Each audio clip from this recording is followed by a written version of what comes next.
మెదక్ ఉమ్మడి జిల్లా ప్రత్యేకాధికారి హరిచంద్ర ఐఏఎస్ జిల్లా కలెక్టర్ ఎం మనోజ్ చౌదరితో కలిసి సిద్దిపేట జిల్లా గజ్వేల్ పట్టణంలో కుల సర్వేను క్షేత్రస్థాయిలో పరిశీలించారు.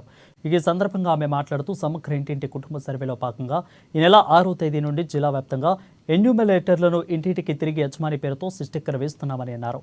ప్రభుత్వం చూపించిన ఫార్మేట్లో సామాజిక, ఆర్థిక, ఉద్యోగ, రాజకీయ మరియు కుల సమాచారంను ఎన్యూమరేటర్లు సేకరిస్తున్నారని అన్నారు. ఫస్ట్లీ ఎన్ని హౌసెస్ ఉన్నాయి అనే ఎన్యూమరేషన్ జరుగుతుంది జిల్లా మొత్తం.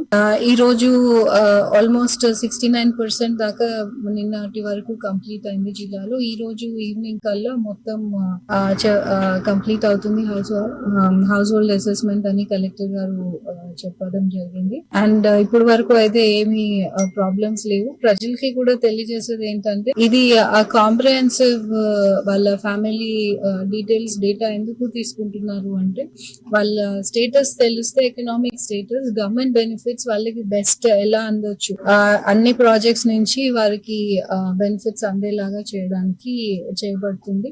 సో ఏదైనా డౌట్స్ ఉన్నా కానీ కలెక్టర్ అండ్ వారి టీమ్ వాళ్ళ కలెక్టరేట్ లో కూడా అందరూ హెల్ప్ చేయడానికి ఉన్నారు.